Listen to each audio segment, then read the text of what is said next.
So we are calling on our Prime Minister to do two things today. One, to release Novak Djokovic into Australian society. And number two, to end all the mandates, end the segregation, end the discrimination. No one should be thrown out of their job because they are vaccine free. It's Monday, the 10th of January 2022.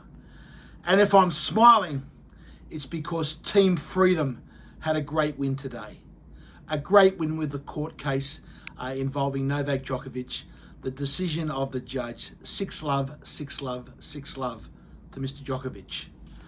Just look at the scathing criticisms that the judge said today. I'll just read you some of those. The court heard when prompted to provide proof that Mr. Djokovic had uploaded the medical exemption document from the Chief Medical Officer at Tennis Australia. And this is the words of the judge.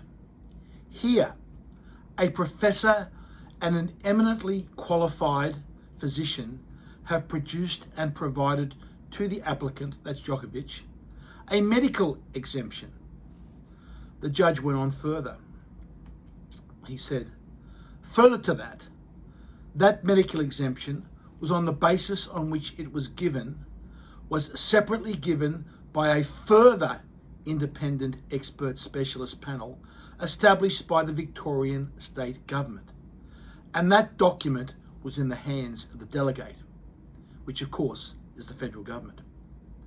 And the judge also said, in a direct quote, the point I am agitated about is what more could have this man done? He said, game, set and match to Djokovic. Now this shows that the federal government has been playing politics with COVID. Tonight, following that judge's decision, under the Westminster system, the minister involved in this should resign immediately. Her resignation should be on the Prime Minister's desk before midnight tonight. And the Prime Minister of this country should get up and apologise to the entire world. He should apologise to the nation for embarrassing Australia in front of the world through playing politics with COVID. I called this out many days ago, that this was an appalling and disgusting decision by our Prime Minister that had brought shame upon our nation. And that's exactly what has played out in the courts today. Now, all this could have been avoided if the government had passed my no domestic vaccine passport bill. The initial villain in this is the Victorian government, because there is simply no justification whatsoever to discriminate between vaccine-free people and those that have injected this substance into their body. We should not discriminate against them. In fact, if anything, the data shows that vaccine-free people are at less risk of catching the current variant of COVID than those that have had 2 injections of this stuff into their bodies. So it's not only a win for Djokovic, but following this win, there is more that needs to be done. All the vaccine mandates in this country must be stopped and thrown in the bin and suspended immediately. No one in Australia should fear losing their job or be thrown out of their job because of their COVID vaccination status.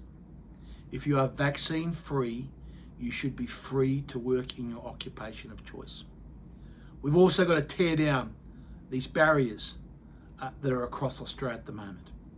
There should be no excuse that a person cannot travel anywhere in Australia because of their vaccination status. People that are vaccine free do not need to be segregated or discriminated against, and they should be free to travel across all points of Australia. So let's hope tonight the Prime Minister offers an apology to the world and to the nation for the embarrassment that his government has caused. And let's hope that under also the Westminster system, Ultimately, the minister should fall on her sword and resign tonight.